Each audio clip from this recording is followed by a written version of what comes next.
ਤੇ ਅੱਜ ਫਿਰ ਤੋਂ ਪੰਜਾਬ ਕੈਬਨਿਟ ਦੀ ਅਹਿਮ ਬੈਠਕ ਰੱਖੀ ਗਈ ਹੈ। ਸ਼ਾਮ 7 ਵਜੇ ਮੁੱਖ ਮੰਤਰੀ ਚੰਨੀ ਦੀ ਅਗਵਾਈ ਦੇ ਵਿੱਚ ਇਹ ਬੈਠਕ ਹੋਏਗੀ। ਸਪੈਸ਼ਲ ਸੈਸ਼ਨ ਵਿਧਾਨ ਸਭਾ ਦਾ ਜਿਹੜਾ ਚੱਲ ਰਿਹਾ ਹੈ 11 ਨਵੰਬਰ ਨੂੰ ਦੂਸਰਾ ਦਿਨ ਹੋਏਗਾ ਉਸ ਸੈਸ਼ਨ ਦਾ। ਉਸ ਨੂੰ ਲੈ ਕੇ ਇਸ ਕੈਬਨਿਟ ਬੈਠਕ ਦੇ ਵਿੱਚ ਚਰਚਾ ਹੋਏਗੀ।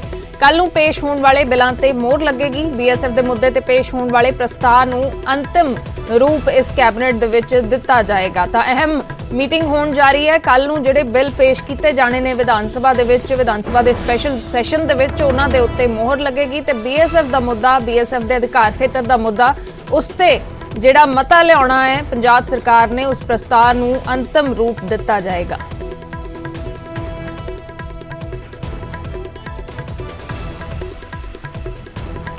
ਤਾਂ ਇਹ ਕੈਬਨਿਟ ਦੇ ਵਿੱਚ ਬੀਐਸਐਫ ਦੇ ਮੁੱਦੇ ਤੇ ਜਿਹੜਾ ਮਤਾ ਲਿਆਂਦਾ ਜਾਣਾ ਹੈ ਉਸ ਨੂੰ ਲੈ ਕੇ ਚਰਚਾ ਹੋਏਗੀ, ਉਸ ਨੂੰ ਅੰਤਿਮ ਰੂਪ ਦਿੱਤਾ ਜਾਣਾ ਹੈ। ਕਿਉਂਕਿ ਵਾਰ-ਵਾਰ ਵਿਰੋਧੀ ਵੀ ਸਵਾਲ ਚੁੱਕ ਰਹੇ ਨੇ ਕਿ ਕੀ ਵਿਧਾਨ ਸਭਾ ਦੇ ਵਿੱਚ ਸਿਰਫ ਮਤਾ ਲਿਆ ਕੇ ਸਰ ਜਾਏਗਾ। ਕਿਉਂਕਿ ਮਨੀਸ਼ ਤਿਵਾੜੀ ਨੇ ਵੀ ਸਵਾਲ ਚੁੱਕੇ ਸਨ ਕਿ ਸੁਪਰੀਮ ਕੋਰਟ ਦਾ ਰੁਖ ਕਿਉਂ ਨਹੀਂ ਕੀਤਾ ਗਿਆ। ਤਾਂ ਕੱਲ ਲਿਆਉਣ ਵਾਲੇ ਮਤੇ ਨੂੰ ਅੰਤਿਮ ਰੂਪ ਦਿੱਤਾ ਜਾਣਾ ਹੈ, ਉਸ ਨੂੰ ਲੈ ਕੇ ਚਰਚਾ ਹੋਣੀ ਹੈ ਇਸ ਕੈਬਨਿਟ ਬੈਠਕ ਦੇ ਵਿੱਚ। ਹੋਰ ਵੀ ਕਈ ਮਤੇ ਆ ਸਕਦੇ ਨੇ ਕਿਉਂਕਿ ਖੇਤੀ ਕਾਨੂੰਨਾਂ ਨੂੰ ਲੈ ਕੇ ਵੀ ਚਰਚਾ ਕੀਤੀ ਗਈ ਸੀ ਕਿ ਵਿਧਾਨ ਸਭਾ ਦੇ ਵਿੱਚ ਖੇਤੀ ਕਾਨੂੰਨ ਦੁਬਾਰਾ ਜਿਹੜੇ ਨੇ ਉਹ ਲਿਆਂਦੇ ਜਾਣਗੇ ਤੇ ਰੱਦ ਕੀਤੇ ਜਾਣਗੇ। ਤਾਂ ਉਸ ਨੂੰ ਲੈ ਕੇ ਵੀ ਚਰਚਾ ਰਹਿ ਸਕਦੀ ਹੈ ਇਸ ਕੈਬਨਿਟ ਦੇ ਵਿੱਚ। ਹੋਰ ਕੀ ਹੋਏਗਾ, ਸ਼ਾਮ 7 ਵਜੇ ਮੀਟਿੰਗ ਹੋਣੀ ਹੈ ਤੇ ਉਸ ਤੋਂ ਬਾਅਦ ਨਜ਼ਰ ਆਏਗਾ।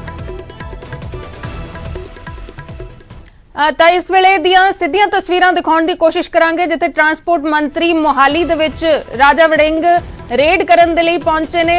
ਐਕਸ਼ਨ ਦੇ ਵਿੱਚ ਨਜ਼ਰ ਆ ਰਹੇ ਨੇ। ਟਰਾਂਸਪੋਰਟ ਮੰਤਰੀ ਬੱਸਾਂ ਦੀ ਚੈਕਿੰਗ ਕਰ ਰਹੇ ਨੇ। ਜਿਹੜੀਆਂ ਵੀ ਪਰਮਿਟ ਤੋਂ ਬਿਨਾਂ ਜਿਹੜੀਆਂ ਬੱਸਾਂ ਚੱਲ ਰਹੀਆਂ ਨੇ ਉਹਨਾਂ ਨੂੰ ਚੈੱਕ ਕਰ ਰਹੇ ਨੇ। ਨਪਿੰਦਰ ਬਰਾੜ ਸਾਡੇ ਬਿਊਰੋ ਚੀਫ ਲਾਈਵ ਜੁੜੇ ਹੋਏ ਨੇ। ਨਪਿੰਦਰ, ਸਿੱਧੀਆਂ ਤਸਵੀਰਾਂ ਵਿਖਾਉਣਗੇ। देखो बिल्कुल राजा वड़िंग पंजाब के ट्रांसपोर्ट मंत्री चैकिंग करते नजर आ रहे हैं। ऑर्बिट एविएशन की बस है जी वो चैकिंग करके हटे ने। एक बस होर पिछे खड़ी है। रात भी राजा वड़िंग हरकत दे विच नजर आए सी। वड़िंग साहब, रात भी तुसीं एक्टिव नजर आए, बस रोकी सी, की मिलिया? रात की गल नहीं है, रात भी काफ़ी बसां आरटीएस साहब ने इंपाउंड कीतियां जिहड़ियां कि बिना नॉर्म्स तो चल रही सी, बिना टैक्स तो चल रही सी। हुण भी असीं सुबह चैकिंग ते हैं।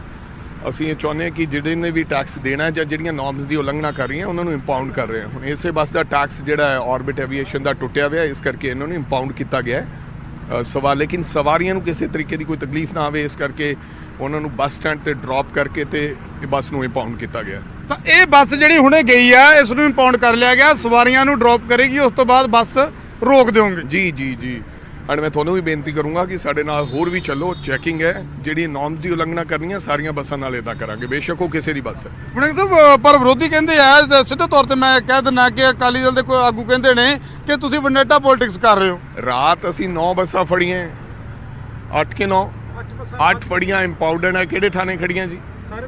ਸਾਰੇ ਮੋਹਾਲੀ ਦੇ ਅੱਡ ਥਾਣੇ 'ਚ ਖੜੀਆਂ। ਤੁਸੀਂ ਇਨਫੋਰਮੇਸ਼ਨ ਲੈ ਲਓ। ਕੋਈ ਵੈਂਡੇਟਾ ਨਹੀਂ, ਕੋਈ ਜੰਮੂ ਦੀ ਹੈ, ਕੋਈ ਦਿੱਲੀ ਦੀ ਹੈ। ਜਿਹੜੇ ਟੈਕਸ ਚੋਰੀ ਕਰ ਰਹੀਆਂ ਬੱਸਾਂ, ਵੱਡੀਆਂ ਬੱਸਾਂ 1.5 ਕਰੋੜ ਦੀਆਂ, ਉਹ ਸਾਨੂੰ ਮੂਰਖ ਬਣਾ ਰਹੀਆਂ, ਸਰਕਾਰ ਨਾਲ ਧੋਖਾ ਕਰ ਰਹੀਆਂ। ਅਸੀਂ ਉਹਨਾਂ ਬੱਸਾਂ ਨੂੰ ਫੜ ਰਹੇ ਹਾਂ।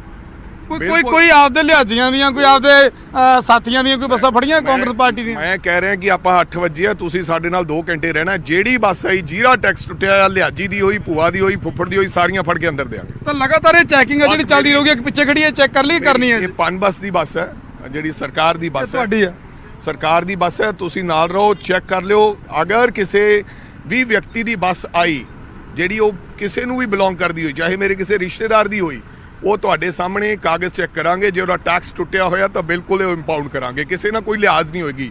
2 ਘੰਟਿਆਂ ਦੀ ਚੈਕਿੰਗ ਹੈ, ਜਿਹੜੀ ਆ ਗਈ ਉਹ ਫੜ ਲਾਂਗੇ। ਵੜਿੰਗ ਸਾਹਿਬ, ਵੱਡੀ ਗਿਣਤੀ ਬੱਸਾਂ ਜਿਹੜੀਆਂ ਨੇ ਇੰਪਾਊਂਡ ਕਰ ਦਿੱਤੀਆਂ, ਵੱਡੀ ਗਿਣਤੀ ਬੱਸਾਂ ਲੱਗਦਾ ਹੈ ਕਿ ਇੰਪਾਊਂਡ ਹੋਣ ਦੇ ਡਰ ਹੋ ਸਕਦਾ ਹੈ ਕਿ ਰੋਕ ਵੀ ਲਈਆਂ ਗਈਆਂ ਹੁਣ, ਤਾਂ ਫਿਰ ਇਹਨੂੰ ਮੈਨੇਜ ਕਿੱਦਾਂ ਕੀਤਾ ਜਾ ਰਿਹਾ ਹੈ? ਰੂਟ ਨਹੀਂ ਇਹਦੇ ਨਾਲ ਸਫ਼ਰ ਕਰ ਰਹੇ ਹੋਣੇ?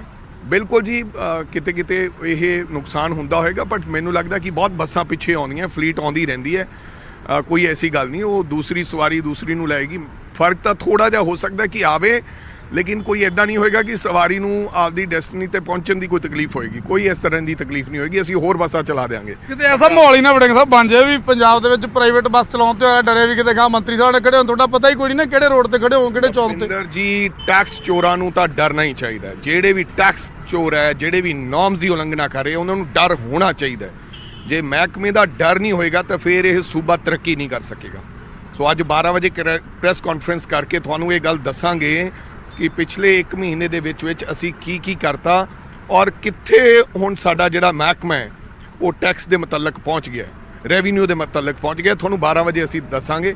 ਆਓ ਮੈਂ ਬੇਨਤੀ ਕਰਾਂਗਾ ਅਗਰ ਤੁਹਾਡੇ ਕੋਲ ਸਮਾਂ ਤਾਂ ਸਾਡੇ ਨਾਲ ਇੱਕ ਲਾਸਟ ਸਵਾਲ ਕਿ ਗੈਰ ਕਾਨੂੰਨੀ ਬੱਸਾਂ ਤੁਸੀਂ ਕਹਿੰਦੇ ਕਿ ਬੰਦ ਕਰ ਦੇਣੀਆਂ ਤੇ ਸਰਕਾਰੀ ਬੱਸਾਂ ਵਧਾਈਆਂ ਜਾਣਗੀਆਂ, ਉਹ ਕਦੋਂ ਕੁ ਤੱਕ ਆ ਜਾਣਗੀਆਂ? ਹਾਲਾਂਕਿ ਤੁਸੀਂ ਪਹਿਲਾਂ ਡੇਟ ਦਿੱਤੀ ਸੀ, ਉਹ ਥੋੜਾ ਪ੍ਰੋਸੈਸ ਅੱਗੇ ਵਧਿਆ? ਨਹੀਂ ਜੀ ਨਹੀਂ, ਉਹ ਸਾਡੀਆਂ ਆਲਰੇਡੀ ਚੈਸਿਸ ਸਾਨੂੰ ਕੱਲ ਜਾਂ ਪਰਸੋਂ ਡਿਲੀਵਰ ਹੋ ਰਹੀਆਂ। ਉਹਨਾਂ ਦਾ ਬੋਡੀ ਸ਼ੈਲ ਵਾਸਤੇ ਵੀ ਟੈਂਡਰ ਹੋ ਚੁੱਕਿਆ ਹੈ।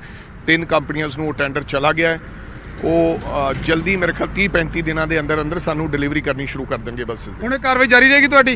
ਚੱਲੀਏ ਨਾਲ ਤੁਹਾਡੇ? ਅਸੀਂ ਤਾਂ ਚਾਹੁੰਦੇ ਹਾਂ ਤੁਸੀਂ ਸਾਡੇ ਨਾਲ ਰਹੋ, ਕਿਉਂਕਿ ਕਈ ਵਾਰੀ ਹੋ ਜਾਂਦਾ ਮੁੜ ਕੇ ਲਿਹਾਜ਼ ਨਾਲ ਕਿਸੇ ਨਾਲ ਕੱਢ ਜਾਓਗੇ ਤੇ। ਹਾਂ, ਕਈ ਵਾਰੀ ਇਹ ਵੀ ਲੋਕ ਕਹਿੰਦੇ ਵੀ ਆਪਦੀ ਲਿਹਾਜ਼ ਨਾਲ, ਕਈ ਵਾਰੀ ਇਹ ਵੀ ਕਹਿ ਦਿੰਦੇ ਆ ਕਿ ਨਹੀਂ ਜੀ ਸਾਡੇ ਨਾਲ ਧੱਕਾ ਕਰਤਾ। ਕਿਸੇ ਪ੍ਰਕਾਰ ਦਾ ਕੋਈ ਧੱਕਾ ਨਹੀਂ। ਅਸੀਂ ਤਾਂ ਡਰਾਈਵਰ ਕਨੈਕਟਰਸ ਨੂੰ ਵੀ ਮਾਫੀ ਮੰਗਦੇ ਹਾਂ ਕਿ ਤੁਹਾਨੂੰ ਰੋਕਿਆ ਗਿਆ, ਅਸੀਂ ਮਾਫੀ ਚਾਹੁੰਦੇ ਹਾਂ, ਲੇਕਿਨ ਕਿਸੇ ਨੂੰ ਪਰੇਸ਼ਾਨੀ ਕੋਈ ਨਹੀਂ। ਜਿਹੜੇ ਨੋਰਮਸ ਦੀ ਉਲੰਘਣਾ ਕਰਦੇ ਆ ਉਹਨਾਂ ਨੂੰ ਬਿਲਕੁਲ ਨਹੀਂ ਛੱਡਾਂਗੇ। ਤਾਂ ਰਾਜਾ ਵੜਿੰਗ ਪੰਜਾਬ ਦੇ ਟਰਾਂਸਪੋਰਟ ਮੰਤਰੀ ਐਕਸ਼ਨ ਦੇ ਵਿੱਚ ਨਜ਼ਰ ਆ ਰਹੇ ਨੇ। ਜਿਹੜੀ ਬੱਸ ਸੜਕ ਤੇ ਮਿਲਦੀ ਆ ਉਹਨੂੰ ਰੋਕ ਲਿਆ ਜਾਂਦਾ, ਉਹਦੀ ਚੈਕਿੰਗ ਕਰਦੇ ਨੇ, ਕਾਗਜ਼ ਪੱਤਰ ਚੈੱਕ ਕੀਤੇ ਜਾਂਦੇ ਨੇ।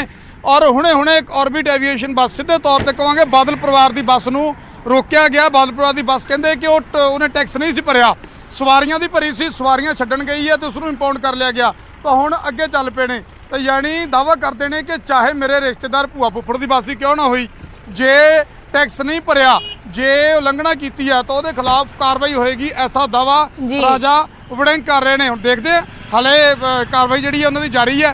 ਕਹਿੰਦੇ ਨੇ ਕਿ ਤੁਸੀਂ ਨਾਲ ਆ ਜਾਓ, ਦੇਖ ਲੈਂਦੇ ਆ, ਜੇ ਕੋਈ ਵੀ ਬੱਸ ਅਸੀਂ ਖਾਲੀ ਛੱਡ ਦਿੱਤੀ ਤਾਂ ਅਸੀਂ ਦੇਣਦਾਰ ਹਾਂ। ਤਾਂ ਦੇਖਦੇ ਆ ਕਿ ਕਿਸ ਤਰ੍ਹਾਂ ਦੀ ਇਹ ਕਾਰਵਾਈ ਅੱਗੇ ਚੱਲ ਰਹੀ ਹੈ। ਹਾਲਾਂਕਿ ਵਿਰੋਧੀਆਂ ਦਾ ਇਲਜ਼ਾਮ ਹੈ ਕਿ ਵੈਂਡੇਟਾ ਪੋਲਿਟਿਕਸ ਹੈ, ਪਰ ਰਾਜਾ ਵੜਿੰਗ ਉਹ ਇਸ ਚੀਜ਼ ਤੋਂ ਇਨਕਾਰ ਕਰ ਰਹੇ ਨੇ। ਉਹ ਕਹਿੰਦੇ ਨੇ ਕਿ ਜਿਹੜੀ ਵੀ ਬੱਸ ਆਉਂਦੀ ਆ, ਜਿਹੜੇ ਕਾਗਜ਼ ਪੂਰੇ ਨਹੀਂ ਕਰਦੀ, ਟੈਕਸ ਜਿਹਨੇ ਨਹੀਂ ਭਰਿਆ, ਉਹਦੇ ਖਿਲਾਫ ਵੀ ਕਾਰਵਾਈ ਹੋ ਰਹੀ ਹੈ। ਜੀ ਹਰਸ਼ਦੀਪ।